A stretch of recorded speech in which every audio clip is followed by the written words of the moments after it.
Online physics class में स्वागत है। लास्ट क्लास में हमने क्या पढ़ा था कि प्रकाश विद्युत प्रभाव के प्रैक्टिकली जो रिजल्ट्स थे उनको समझाने में चिरसम्मत सिद्धांत टोटली फेल था। यानी कि चिरसम्मत सिद्धांत के आधार पर या चिरसम्मत भौतिकी के आधार पर हम प्रकाश विद्युत प्रभाव के प्रायोगिक परिणामों की व्याख्या नहीं कर सकते। इसीलिए क्वांटम फिजिक्स का डेवलपमेंट हुआ है, क्योंकि हमारा यूनिट फर्स्ट का नाम यही है, क्वांटम सिद्धांत का विकास, डेवलपमेंट ऑफ क्वांटम थ्योरी। तो उसी के आधार पर यहाँ हम एक आइंस्टीन का प्रकाश विद्युत समीकरण उत्पन्न करेंगे। ये किसके लिए है? प्रकाश विद्युत प्रभाव के प्रैक्टिकली रिजल्ट्स जिनको समझाने में चिरसम्मत सिद्धांत फैल रहा, उनको एक्सप्लेन करने के लिए क्वांटम बेस्ड थ्योरी यानी क्वांटम सिद्धांत के आधार पर ये आइंस्टीन का एक प्रकाश विद्युत समीकरण दिया गया, जिससे अपन प्रकाश विद्युत प्रभाव के प्रायोगिक परिणामों की व्याख्या कर सकते हैं। ये जो आइंस्टीन का प्रकाश विद्युत समीकरण है, इस पे आधारित है प्लांक के क्वांटम सिद्धांत पर।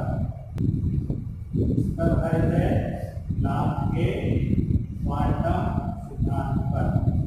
प्लांक का क्वांटम सिद्धांत अपन पहले डिस्कस कर चुके हैं पिछली क्लास में। पिछली वीडियो आप देखिए, उसमें स्टार्टिंग से ही मैंने दिखाया प्लांक का क्वांटम सिद्धांत। इस दिन पहले दिन हमने ये डेवलपमेंट क्वांटम थ्योरी जब हमने स्टार्ट की थी, अभी से मैंने ये सबसे पहले डिस्कस किया था प्लांक का क्वांटम सिद्धांत। प्लांक के अकॉर्डिंग जब कृष्णिका से, कि अपन कृष्णिका के बारे में पढ़ चुके हैं, सभी के लिए है ये, कृष्णिका से ऊर्जा का उत्सर्जन होता है या अवशोषण होता है, तो वो ऊर्जा निश्चित मान के पूर्ण गुणज के रूप में होती है। और इस निश्चित ऊर्जा पैकेट या ऊर्जा जो मान है एच, इसको हम क्या बोलते हैं? फोटॉन। डिस्कस कर चुके हैं पहले भी। ये ऊर्जा जो होती है वो 1 एच, 2 एच, 3 एच, 4 एच, पूर्ण गुणज। यहाँ एन की वैल्यू क्या होती है? 0, 1, 2, 3 डॉट नहीं होगा तो 0, 1 गुना, 2 गुना, 3 गुना, 4 गुना, यानी इसका सवा 1.5 नहीं होता। इसी को तो क्वांटम कहते हैं। क्वांटम का अर्थ ये होता है पूर्ण गुणज होना। प्लांक का ये क्वांटम सिद्धांत है, उसी को आधार मानकर आइंस्टीन ने 1905 में, आइंस्टीन एक महान साइंटिस्ट है, उन्होंने 1905 में इस प्लांक की क्वांटम थ्योरी को आधार मानकर इसी तरह का सिद्धांत प्रकाश के लिए भी डिस्क्राइब किया। यानी जैसे प्लांक ने जो थ्योरी दी थी, प्लांक का जो सिद्धांत है, उसने केवल कृष्णिका विकिरण के लिए दिया था। काली वस्तु से जो ऊर्जा उत्सर्जन या अवशोषण होता है, उसके लिए सिद्धांत दिया था। लेकिन ये सिद्धांत यहीं तक सीमित नहीं है। इसी आधार पर आइंस्टीन ने माना कि ये थ्योरी प्रकाश ऊर्जा के लिए भी रहते हैं। जिस तरह से विकिरण ऊर्जा सब एक ही रूप है। विकिरण ऊर्जा वो भी विद्युत चुंबकीय तरंग होती है, प्रकाश ऊर्जा वो भी विद्युत चुंबकीय तरंग है। यानी सभी विद्युत चुंबकीय तरंगों के लिए क्वांटम थ्योरी लागू हो सकती है। तो आइंस्टीन ने 1905 में डिस्क्राइब किया कि प्रकाश ऊर्जा जो धात्विक पृष्ठ पर आपतित होती है। लास्ट वीडियो में हमने फोटो इलेक्ट्रिक इफेक्ट पढ़ा है।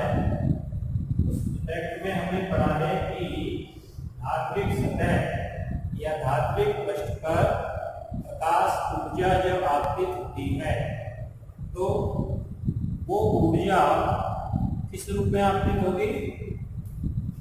फोटॉन के पूर्ण गुणज के रूप में। जो भी ऊर्जा प्रकाश ऊर्जा धात्विक पृष्ठ के इलेक्ट्रॉनों को मिल रही है, क्योंकि अपन पढ़ चुके हैं कि इलेक्ट्रॉनों को अगर कार्यफलन के बराबर ऊर्जा मिले तो इलेक्ट्रॉन को पृष्ठ के बाहर आने में समर्थ हो सकते हैं। तो वो जो ऊर्जा मिलेगी वो फोटोन के पूर्ण गुणज के रूप में, यानी 1 फोटोन या 2 फोटोन या 4 या 20 या 50 या 100 या 200 फोटोन, यानी ऐसे कंटिन्यूस नहीं बनेगी, सतत रूप से नहीं मिलेगी, बल्कि एक पैकेट के रूप में बनेगी। भाई जो विनिमय जो होता है वो 2 तरह से होता है, या तो सतत या फिर क्वांटिक। सतत का मतलब ये कि कुछ भी मात्रा कभी कम कभी ज़्यादा चलता रहे, वो नहीं है।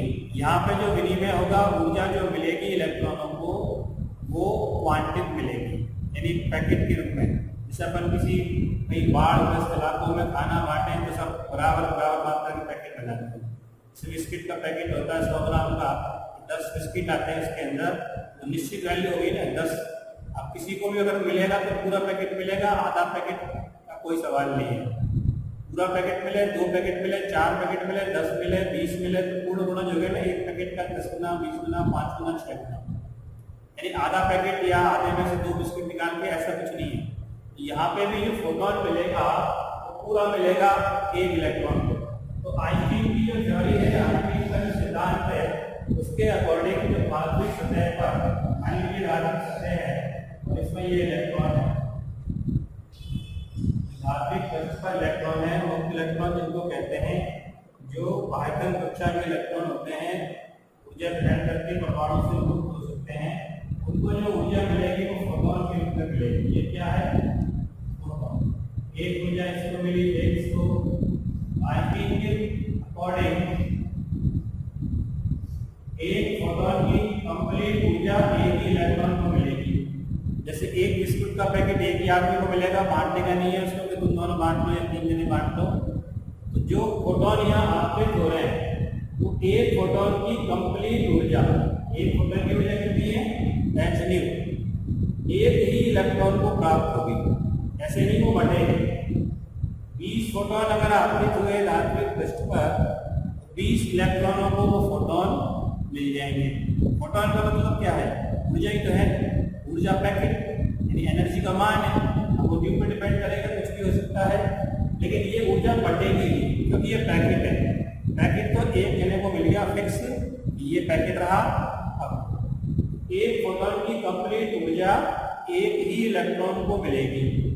अब अगर 50 फोटोन आपतित हुए तो 50 इलेक्ट्रॉनों को वो एनर्जी प्राप्त हो जाएगी। तो इसका मतलब यह है, अगर वो फोटोन की ऊर्जा कार्यफलन से ज्यादा है, W से अगर ज्यादा है इसकी ऊर्जा, फोटोन की ऊर्जा एक्चुअली हो कार्यफलन से ज्यादा है। कार्यफलन क्या होता है तुम लोगों को? कार्यफलन का मतलब होता है वो आवश्यक न्यूनतम ऊर्जा जो इलेक्ट्रॉन को बाहर निकालने के लिए समर्थ बना दे, कैपेबल बना दे, उसे हम क्या कहते हैं? कार्यफलन। अगर फोटोन की ऊर्जा कार्यफलन से ज्यादा है तो बिना किसी टाइम लैग के, बिना किसी समय पश्चाता के इलेक्ट्रॉन तुरंत क्या हो जाएगा? पृष्ठ से बाहर निकल जाएगा आसानी से, क्योंकि उसको एनर्जी मिल गई, जो आवश्यक ऊर्जा निकलने के लिए चाहिए उससे ज्यादा मिल गई, तो वो आसानी से बाहर निकल जाएगा। अब इसमें 2 चीजें हैं कि फोटोन की जो ऊर्जा है एक्चुअली क्या है? फोटोन की ऊर्जा, ये ऊर्जा 2 भागों में डिवाइड हुई। नंबर 1 कार्यफलन के रूप में। कार्यफलन क्या है? बाहर निकलने के लिए आवश्यक न्यूनतम ऊर्जा। और अगर इसके अलावा जो बचेगी शेष, वो इस रूप में काम आएंगे फोटो इलेक्ट्रॉन की गतिज ऊर्जा के रूप में। फोटो इलेक्ट्रॉन की गतिज ऊर्जा के रूप में, यानी या तो कार्यफलन के रूप में काम आएगी या फिर फोटो इलेक्ट्रॉन की गतिज ऊर्जा। प्लस हो सकता है, यानी अगर कार्यफलन की बराबर ऊर्जा का फोटोन है तब तो केवल बाहर ही निकलेगा, लेकिन अगर फोटोन की ऊर्जा कार्यफलन से ज्यादा है तो जो बाकी की बची हुई ऊर्जा है वो क्या काम आएगी? गतिज ऊर्जा के रूप में। जैसे मान लो इलेक्ट्रॉन को बाहर निकलने के लिए 2 इलेक्ट्रॉन वोल्ट ऊर्जा की आवश्यकता है, और तुमने जो फोटोन के द्वारा इलेक्ट्रॉन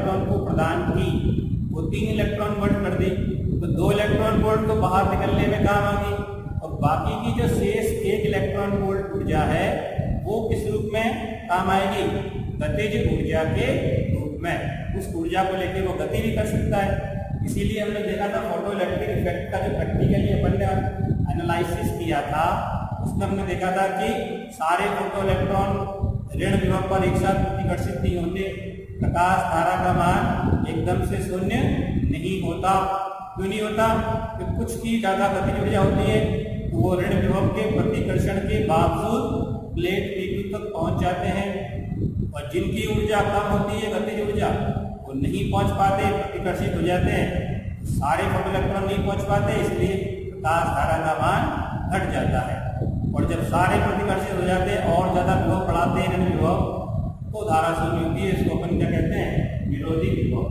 तो यहाँ साफ स्पष्ट है कि अगर तुमने ऊर्जा कार्य फलन से ज्यादा ऊर्जा का फोटोन आपतित किया, और ऊर्जा काय पर डिपेंड करेगी?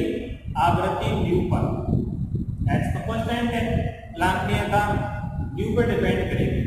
अगर फोटोन की ऊर्जा कार्य फलन से ज्यादा है, तो बाकी की जो ऊर्जा है वो फोटो इलेक्ट्रॉन की गतिज ऊर्जा के रूप में प्रयुक्त होगी। यानी हम क्या लिख सकते हैं समीकरण के रूप में इसको? फोटोन की ऊर्जा क्या है? hν बराबर किसकी होगी? कार्यफल को W0 से दिखा दें प्लस गतिज ऊर्जा के v मैक्सिमम अधिकतम गतिज ऊर्जा के। ये इक्वेशन हो गया। ये फोटोन की ऊर्जा दो भागों हो गई, कार्यफल के रूप में प्लस फोटो इलेक्ट्रॉन की गतिज ऊर्जा के रूप में। इसको भी समीकरण में हमारे लिखते हैं। अब इसमें कंडीशन है, यदि फोटोन की ऊर्जा कार्यफल के बराबर हो, यानी ज्यादा नहीं थी, हमने केवल किसके बराबर दी है? कार्यफल के बराबर हो, तो फोटोन की ऊर्जा इसको फिर hν0 लिखेंगे। ν0 क्या चीज है? दहली आवृत्ति, क्योंकि इसकी परिभाषा हुई है दहली आवृत्ति की। तो हमने पिछले लेक्चर में प्रैक्टिकल में समझाई थी न्यूनतम आवृत्ति का प्रकाश जो फोटो इलेक्ट्रॉन को बाहर निकालने के लिए आवश्यक हो, तो ये भी आवश्यक ऊर्जा है। तो आवश्यक में ये दहली आवृत्ति है, फोटोन की ऊर्जा hν होती है। न्यूनतम मान है यहाँ पे, क्योंकि केवल बाहर निकाल पा रहा है, कार्यफलन के बराबर है। केवल बाहर निकालेगा गतिज ऊर्जा 0 होगी, शेष ऊर्जा बची नहीं है। इसे बाहर निकालने के लिए 2 इलेक्ट्रॉन वोल्ट चाहिए, और तुमने 2 इलेक्ट्रॉन वोल्ट का ही फोटोन आपतित करा दिया, फिर वो उस ऊर्जा से केवल बाहर ही निकल सकता है, आगे चलेगा तो है ही नहीं।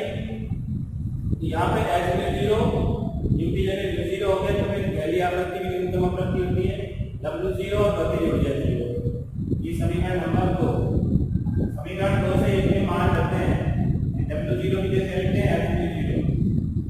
समीकरण 2 से मान समीकरण 1 में रखने पर समीकरण 1 क्या हो जाएगा? hν बराबर W0 की जगह लिख दो hν0 plus r v maximum square. ठीक है, इसको इधर ले आओ, h कॉमन ले लो, h हमने कॉमन ले लिया, u माइनस u0 बराबर r v मैक्सिमम स्क्वायर। या ये लिख सकते हैं hν minus u0 r v maximum square बराबर h u माइनस u0। इस समीकरण को हम कहेंगे आइंस्टीन का समीकरण। जो समीकरण प्राप्त हुआ कहेंगे आइंस्टीन का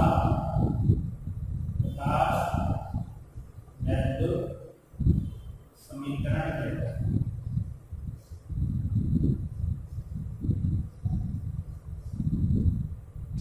आइंस्टीन का जो कहलाएगा ये प्रकाश वैद्युत समीकरण कहलाएगा।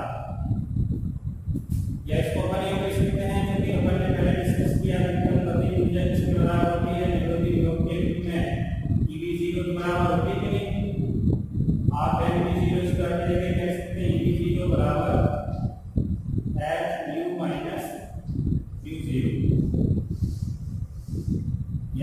जीरो विरोधी योग ज्ञात करना चाहें h upon E U minus you zero. ये जो समीकरण है वो एक तरह से किसके तुल्य है, देखो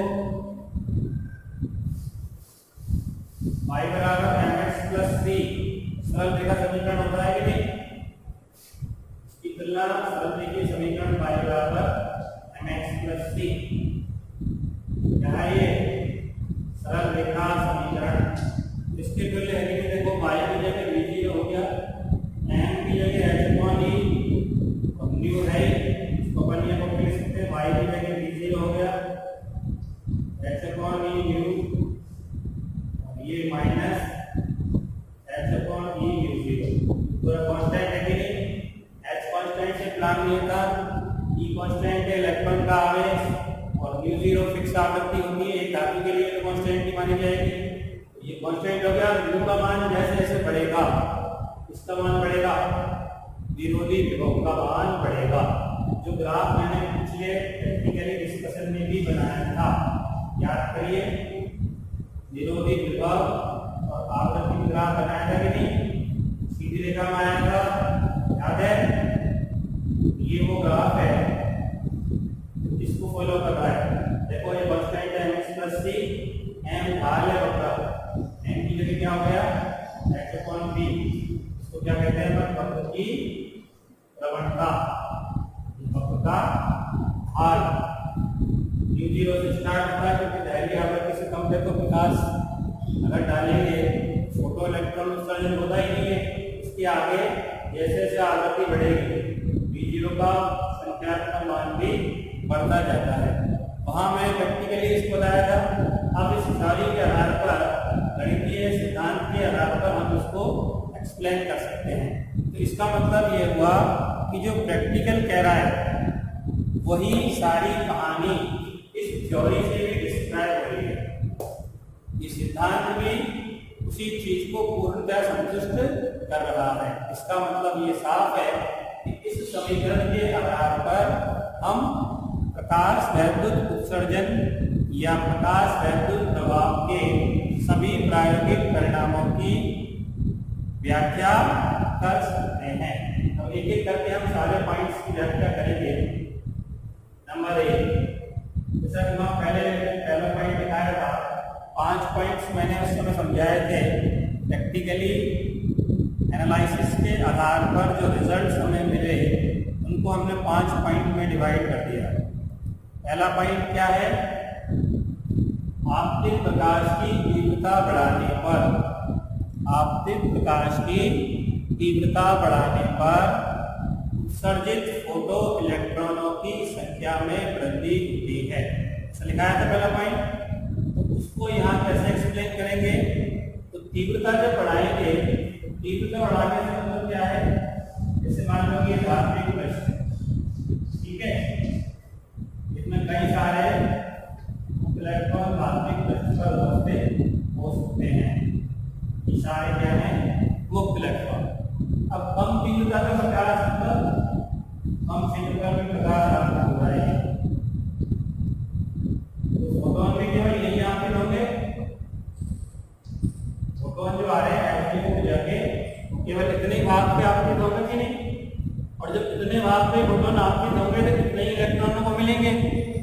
अब इस क्षेत्रफल में जितने इलेक्ट्रॉन आते हैं वो फोटोन की ऊर्जा ग्रहण करके और पृष्ठ से बाहर निकल जाएंगे।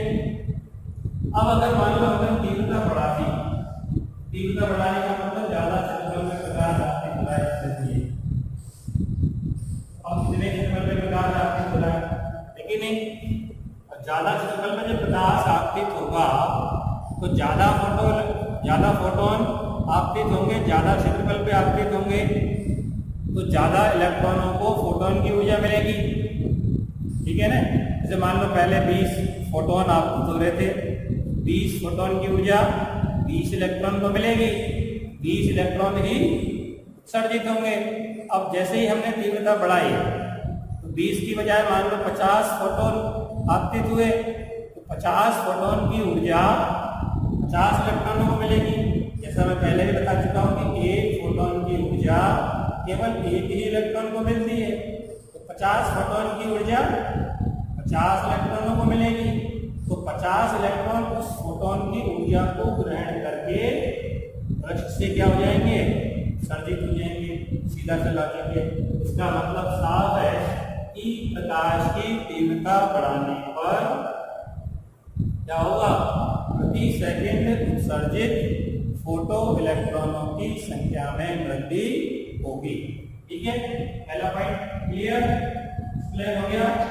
सेकंड पॉइंट क्या था कि प्रकाश की तीव्रता बढ़ाने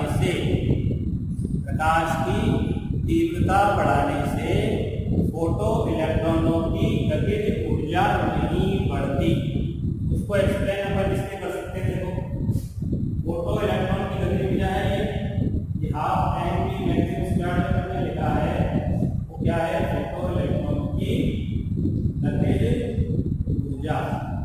सीधा दिख रहा है गतिज ऊर्जा का डिपेंड है, h कांस्टेंट है, u0 कांस्टेंट है, u पर दिख रहा है। गतिज ऊर्जा का डिपेंड है आवृत्ति u पर, यानी कि u का मान अगर बढ़ेगा तो गतिज ऊर्जा बढ़ेगी। तीव्रता बढ़ाने से कैसे बढ़ेगी, तीव्रता बढ़ाने से तो खाली संख्या बढ़ रही है। तीव्रता बढ़ाने से केवल फोटोनों की संख्या बढ़ रही है, और जब फोटोनों की संख्या बढ़ेगी तो उत्सर्जित होने वाले फोटो इलेक्ट्रॉनों की संख्या भी बढ़ेगी। गतिज ऊर्जा कैसे बढ़ेगी, नहीं बढ़ेगी, क्योंकि गतिज ऊर्जा कहीं पर डिपेंड करती है आवृत्ति पर।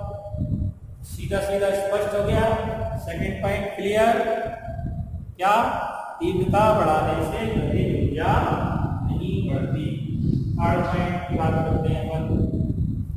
थर्ड पॉइंट क्या है, मैंने लिखाया था कि यदि पहली आवृत्ति से कम आवृत्ति का प्रकाश धात्विक पृष्ठ पर आपतित कराया जाता है तो फोटो इलेक्ट्रॉन का उत्सर्जन नहीं होगा, चाहे तीव्रता कितनी भी अधिक रख लो। अगर आपके प्रकाश की आवृत्ति पहली आवृत्ति से कम है तो फोटो इलेक्ट्रॉन का उत्सर्जन नहीं होगा। यहाँ स्पष्ट कर सकते हैं, यानी U लेस देन क्या हो, U0। इस आइंस्टीन के प्रकाश बिंदु समीकरण को देखो, U का मान अगर U0 से कम है, ये कम है, ये ज्यादा है, तो गतिज ऊर्जा का मान टाइम आएगा। देखो समीकरण से नेगेटिव होगा कि नहीं होगा, अगर ये कम है, कम में से ज्यादा घटाते हैं तो मान टाइम आता है माइनस में। गतिज ऊर्जा क्या हुई, नेगेटिव, और गतिज ऊर्जा नेगेटिव होना संभव ही नहीं है। किसी भी पिंड की, इलेक्ट्रॉन की, प्रोटॉन की, जो भी समथिंग द्रव्य कण है, गतिज ऊर्जा कभी नेगेटिव हुई कैसे हो सकती है बताओ। नहीं चलेगा तो जीरो, और चलेगा तो कुछ तो होगी, तो प्लस भी तो होती है। गतिज ऊर्जा कभी माइनस में हो सकती है क्या, नहीं हो सकती। यहाँ ये समीकरण ही कह रहा है कि गतिज ऊर्जा नेगेटिव होगी। नेगेटिव होने का मतलब इलेक्ट्रॉन निकलेगा ही नहीं बाहर, फोटो इलेक्ट्रॉन बाहर निकलेगा ही नहीं, यानी पृष्ठ से किसी भी फोटो इलेक्ट्रॉन का उत्सर्जन नहीं होगा। थर्ड पॉइंट क्लियर हो गया। अगर प्रकाश पहली आवृत्ति से कम है तो किसी भी सूरत में फोटो इलेक्ट्रॉन का उत्सर्जन नहीं होगा। फोर्थ पॉइंट क्या था वहां पे, फोर्थ पॉइंट ये है कि यदि आपतित प्रकाश की आवृत्ति को बढ़ाया जाए, क्या किया जाए, आपतित प्रकाश की आवृत्ति में वृद्धि करें, जिसका मान अगर बढ़ाएं तो गतिज ऊर्जा में भी क्या होती है, वृद्धि होती है। आपतित प्रकाश की अगर आवृत्ति को बढ़ाया जाए तो उसकी गतिज ऊर्जा में भी क्या होती है, वृद्धि। इसको भी एक्सप्लेन कर सकता है समीकरण, देखो गौर से। समीकरण क्या लिखा हुआ है, गतिज ऊर्जा किसके बराबर है, h न्यू माइनस न्यू0। न्यू0 कांस्टेंट है, h कांस्टेंट है, तो गतिज ऊर्जा डायरेक्टली इकाई के न्यू के सीधा सा स्पष्ट हो रहा है। अगर आवृत्ति में वृद्धि करेंगे तो गतिज ऊर्जा में भी क्या हो जाएगी, वृद्धि नेचुरल। इसका मतलब चौथा पॉइंट हमारा क्लियर। अगर आवृत्ति में वृद्धि करेंगे, दूसरे तरीके से भी कर सकते हैं, आवृत्ति अगर बढ़ाएंगे फोटोन की ऊर्जा बढ़ेगी। फोटोन की ऊर्जा क्या है, एच न्यू, एच का कांस्टेंट है, न्यू पे डिपेंड है। अगर न्यू का मान बढ़ेगा तो फोटोन की ऊर्जा एच न्यू भी बढ़ेगी, और एच न्यू का मान बढ़ेगा तो जो ऊर्जा इलेक्ट्रॉन को मिलेगी, भाई फोटोन की कंप्लीट ऊर्जा किसको मिलती है, इलेक्ट्रॉन को मिलती है। अगर वो ऊर्जा मिलने वाली ज्यादा हो गई, ठीक है, ज्यादा हो गई तो ज्यादा वाली क्या काम आती है, देखो मैंने दिखाया पहले, कार्य फलन के रूप में प्लस गतिज ऊर्जा के रूप में। अब अगर बाहर निकलने के लिए मान लो 2 इलेक्ट्रॉन वोल्ट चाहिए, 3 दे दी तो मैं, तो बाकी की 1 इलेक्ट्रॉन वोल्ट गति ऊर्जा में काम आएगी। 4 दे दी मान लो तुमने, तो बची कितनी, 2, वो गति ऊर्जा में काम आएगी। 5 दे दी, 3 गति ऊर्जा में काम आएगी। कार्यफलन की तो फिक्स है, कार्यफलन के रूप में जो आवश्यक ऊर्जा है वो तो फिक्स है, तो जो बची हुई ऊर्जा है वो गति ऊर्जा के रूप में तो काम आनी है।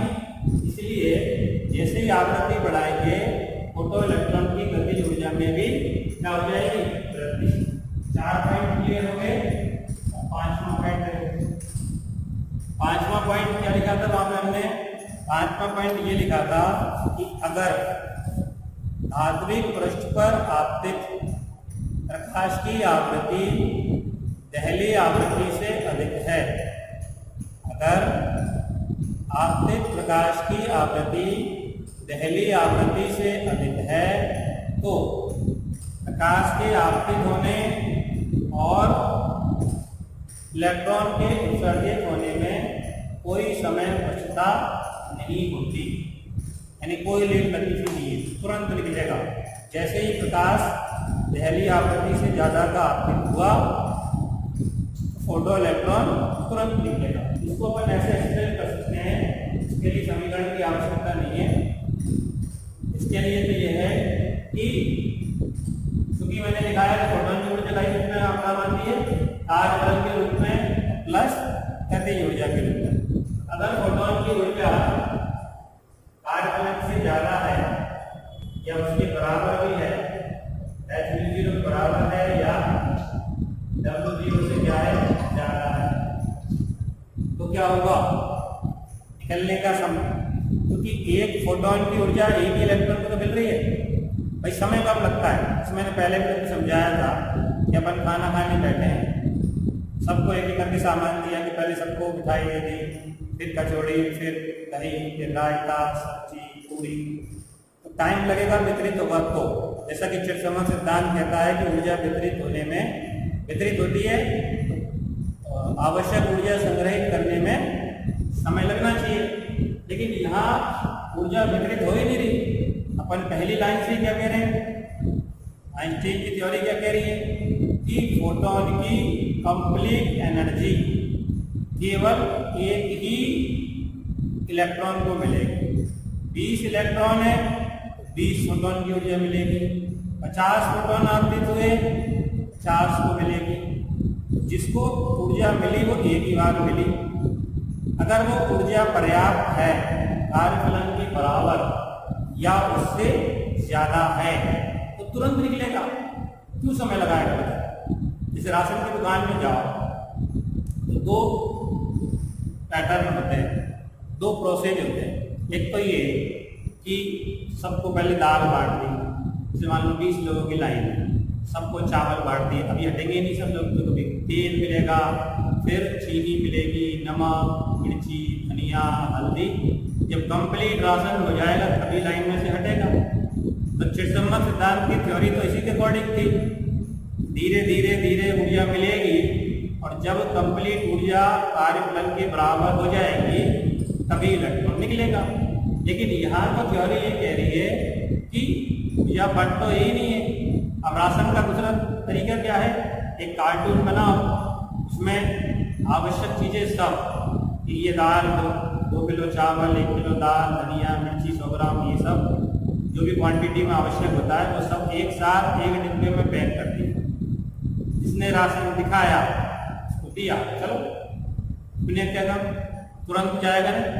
ऐसे ही यहाँ पे भाई जिसको पूरा कंप्लीट राशन एक ही बार में मिल गया, आवश्यक सारी चीजें एक ही बार में मिल गई, वो किस चीज का वेट करेगा, क्यों इंतजार करेगा लाइन में लगे होते, बेवकूफ है नहीं मिलेगा बाहर। तो ऐसे ही फोटो इलेक्ट्रॉन जो धात्विक पृष्ठ के अंदर है, अगर उसको एनर्जी, आवश्यक एनर्जी बाहर निकलने के लिए एक ही बार में मिल रही है, क्योंकि फोटोन की कंप्लीट ऊर्जा एक इलेक्ट्रॉन को मिल रही है, फोटोन तो पैकेट है, पैकेट तो बढ़ता है ही नहीं, भटकने का सवाल ही नहीं, वो तो एक ही को मिलेगा। तो अगर पूरी ऊर्जा उसको मिल गई एक साथ, तो उसके वहां रहने की आवश्यकता क्या है, वो तो तुरंत 10 की घात -8 सेकंड में ही सर्जित हो जाएगा। यानी कि कोई समय लगेगा ही नहीं, कोई टाइम लैग है ही नहीं, तुरंत जैसे ही प्रकाश आपतित होगा पहली आवृत्ति से अधिक आवृत्ति का, फोटो इलेक्ट्रॉन तुरंत उस ऊर्जा को ग्रहण करके बाहर उत्सर्जित हो जाएगा। कंडीशन वही है कि कार्य फलन से ज्यादा होनी चाहिए फोटोन की ऊर्जा, या उसके क्या होनी चाहिए, बराबर। अगर है फिर समय लगाने का कोई सवाल ही पैदा नहीं होता, तुरंत से उत्सर्जित होगा, 10 की घात -8 सेकंड में ही फोटो इलेक्ट्रॉनों का उत्सर्जन हो जाएगा। इस तरह हमने पांचों पॉइंट प्रकाश विद्युत समीकरण के आधार पर एक्सप्लेन कर दिए। तो इस तरह हम क्वांटम सिद्धांत के आधार पर ही प्रकाश वैद्युत प्रभाव की कंप्लीट और सरलतम व्याख्या कर सकते हैं। इसीलिए क्वांटम सिद्धांत का विकास हुआ है। ठीक है।